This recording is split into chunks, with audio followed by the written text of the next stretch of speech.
Hey guys, and welcome to the Working Money channel. So did you guys catch this article? Can XRP catch on? Ripple touts new banking partnerships. And guys, at first I read this and I thought to myself, this is kind of funny. But then I stopped myself and I said, no, you know what? I want to give the writer the benefit of the doubt because not everybody understands Ripple and XRP like we do. So let me just read this for you guys, and I'm going to explain why I think this, okay? So the digital money known as XRP finished 2018 as the second most valuable cryptocurrency after Bitcoin, but its boosters believe it will be a key part of the world's banking system. But here's the catch. It's still not clear what XRP is for. Now, guys, we all understand what XRP is for because we watch these kinds of videos, we read articles, we do our own research every single day. Well, at least I do. Every single day. And so when somebody tells me, well, you don't know what XRP is for, especially if I'm reading in an article like this, I'm going to get my back up and be like, well, whoa, I can tell you exactly what XRP is for. So first point here, they're telling me something about myself that isn't true. So I can see how one could get their back up that this is a little fuddy. On Tuesday, the company Ripple, which is the biggest holder of XRP, announced a series of partnerships to make a case that financial institutions are starting to use the cryptocurrency as part of their operations. Okay, that's just fact. One of the new partners is Euro Exim Bank, which has offices in London and St. Lucia, and whose business includes providing letters of credit to far-flung places. Starting this year, the institution says it will start using XRP, whose circulating supply is worth around $15 billion as part of its international money transfer operation. So that's the worth of the XRP. This is consistent with Ripple's vision of XRP as fast and inexpensive source of liquidity for cross-border transactions. Now, none of that to me sounds fuddy. That to me sounds right on course, okay? Instead of banks having to maintain foreign bank accounts, the idea is for them to have to buy XRP with dollars or euros and rely on local market makers to exchange the XRP into local currencies. More fact, according to Graham Bright, the head of operations at Euro Exim Bank, the process will be faster and more transparent thanks to Ripple's blockchain technology, which creates an immutable ledger for all transactions. That does not sound fuddy to me. That just sounds like somebody has told him what they do. Still, it's notable that Euro Exim Bank won't be holding any XRP itself at the outset, but will instead rely on payment provider BitPay, so liquidity provider, to handle the cryptocurrency operations. Now that is because of current regulatory issues in the space right now. BitPay has a license to hold XRP and the banks do not at this point in time. And Bright even added that this will change later this year and that Euro Exim Bank will begin running an exchange service that will hold XRP. He declined, however, to say whether it would buy its supply of XRP on the open market or receive it from Ripple. But we know that he probably will receive it from Ripple. That has been their strategy thus far. And for those of you guys still having that question, I did a video on this back in the summer. I'll link it up here in the top right corner. You'll see a little icon, and you can go to that video if you want. It's where I liken XRP to crack and how Ripple is kind of enticing possible clients to come on with a free sample, and then boom, they're probably going to have to buy a whole bunch later once they're hooked and they realize how good it is for their business. More broadly, this new series of banking partnerships, which also includes XRP-related deals with 4 other institutions, JNFX, Senfren, TransPayGo, FTCS, amount to Ripple's efforts to promote the practical adoption of XRP. While the company succeeded in persuading big banks to adopt its blockchain-based messaging product, Xcurrent, those banks have spurred Ripple's attempts to get them to use a related XRP product known as XRapid, and despite a high-profile tie-up with Western Union, the money transfer giant last year declared that XRP did not make its payments process any cheaper. So I could see how that would sound a little fuddy. Western Union did report on this. They're not explaining the whole thing, though. I believe Ripple came back and explained, well, if you don't do your payments, if you don't run a sample at scale, you won't be able to see the savings. I think Western Union only did something like 5 transfers at that time. And the reason I know this is because I've been doing this research. I've been in this space for a while. Other YouTubers have done videos on this. And this is when I was starting to do videos. From what I remember, this is when this Western Union thing happened. They did this test, and he was kind of being, down on Ripple and XRP. XRP and saying that it didn't process any cheaper, but the fact of the matter is I think they only ran 5 payments through there. So once you start processing more payments, the more savings you're obviously going to see. Ripple CEO Brad Garlinghouse is optimistic, however, that 2019 will see XRP take off for real. So that's positive. This is the year the wheat will be separated from the chaff, he said in an interview with Fortune. Not many months ago, the media was saying no one will use XRP, which made for good skeptical headlines. Today, you can't say that, as people are starting to use XRapid because it's better, faster, and cheaper. Well, that all just sounds positive to me.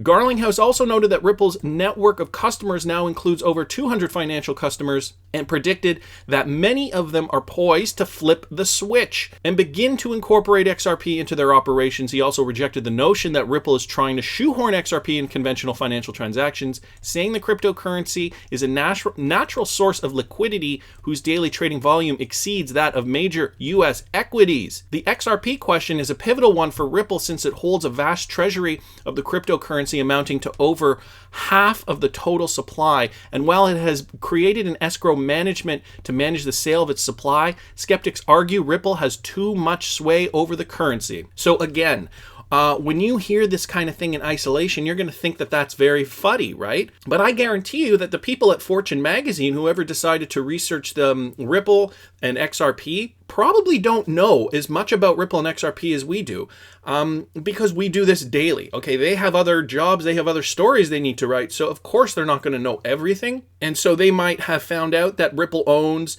a bunch of XRP, has put it in escrow that could possibly have sway over the currency, when we all know that that's not true. So Garlinghouse counters that the XRP network has more nodes and is more decentralized than Bitcoin, which has a large concentration of Chinese miners. So this is a bit of a back and forth, okay? You know, he's pointing out these arguments, but then he's showing the other side as well. Meanwhile, on social media, debates over XRP can reflect a passion bordering on derangement as cryptocurrency partisans rage about its merits versus Bitcoin and other types of digital money. That's us, guys. Garlinghouse treats such debates as a distraction and prefers to stay focused on Ripple's growing network of financial institutions, believing many of them will soon find a way to use XRP. For now, it seems the verdict is out, leaving it on a neutral note. So, you know, I'm reluctant to yell FUD, FUD, FUD, FUD all the time, because journalists have an obligation to kind of show both sides. I personally think that this is kind of a good article that kind of shows both sides, you know, or at least touches on, well, some say it's centralized, but Garlinghouse is explaining why it's not. Or will XRP be used? And Garlinghouse in his interview tells them how it will. So, you know, it really is kind of the give and take. It's a good, unbiased article in my opinion. The fact that we know so much about XRP, we have the tendency to yell FUD. Now, of course, Fortune magazine is one of those magazines that is an old school magazine, right? Fortune is an American multi-business magazine headquartered in the United States. It is published and owned by the Meredith Corporation. The publication was founded by Henry Luce in 1929, so an old business world magazine. But what it really reminded me of was this article here, guys, from Newsweek. In 1995, they published this article, Why the Web Won't Be Nirvana. And for those of you who could have been born in 1995, and may not know Nirvana, they were one of the biggest rock bands of the decade. I remember being a young lad myself, listening to Nirvana, cranking that up in my room. They were the biggest rock band of the 90s, I could safely say. And yet, the writer of this article, Clifford Stoll, says the web won't be the next Nirvana. Well, as we know, the web has become far greater and far more important than any live music act on planet Earth. And so I just wanted to bring this up because I just wanted to compare this notion in 1995 when the web was still brand new to the last article here, and how much quote-unquote FUD was in this article at that time. After 2 decades online, I'm perplexed. It's not that I haven't had a gas of a good time on the internet. I've met great people and even caught a hacker or two, but today I'm uneasy about the most trendy and oversold community. Trendy and oversold community, the internet, guys. This is what he's talking about. The World Wide Web. Visionaries see a future of telecommuting workers, interactive libraries and multimedia classrooms. They speak of electronic town meetings and virtual communities. Commerce and business will shift from offices and malls to networks and modems. And the freedom of digital networks will make government more democratic. Baloney. Well, all of those things are have pretty much come true. And so it just gets funnier from here. Do our computer pundits lack all common sense? The truth is no online database will replace your daily newspaper. Oh, really? No CD-ROM can make the place for a competent teacher. Oh, really? There aren't university degrees offered online? And no computer network will change the way government works.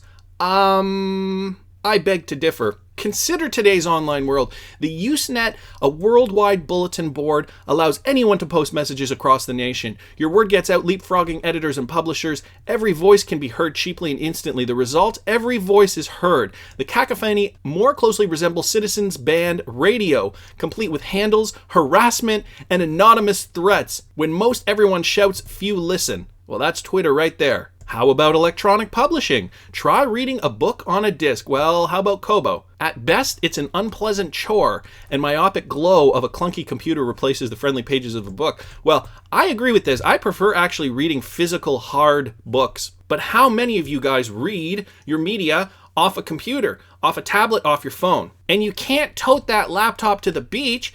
Ever heard of a tablet, pal? Well, no, because they didn't exist then. Yet Nicholas Negroponte, director of the MIT Labs, predicts that we'll soon buy books and newspapers straight over the internet. Sure. Well, he was right. You were wrong, my friend. So he keeps going on a bit here. I'm just going to go down here. Then there's cyber business. We're promised instant catalog shopping. Just point and click for great deals. Yep, that's called Amazon.com. We'll order airline tickets over the network. We do that too. Make restaurant reservations. We do that too. And negotiate sales contracts. It's like whatever this guy said wouldn't come true did come true. It's kind of an inverse Nostradamus, if you will. Stores will become obsolete. And they are. There are so many brick and mortars closing down in America and even in Canada here. So how come my local mall does more business in an afternoon than the entire internet does in a month? Well, not anymore, buddy. I'd like to revisit. Even if there was a trustworthy way to send money over the internet, which there isn't. Have you ever heard of XRP? The network is missing a most essential ingredient of capitalism. Salespeople. Well, we can see this article did not age well. Nevertheless, guys, I just wanted to kind of compare FUD, let's call it, for the web back in 1995 to what people are saying about Ripple and XRP today. Just to put some things into perspective for you guys, this kind of comparison gives me even more confidence about where Ripple and XRP will be going in the future. But I want to hear what you guys think. Please subscribe to the channel if you haven't already. Like the video if you like the content I'm providing. I always love hearing your comments. See you in the next one, guys.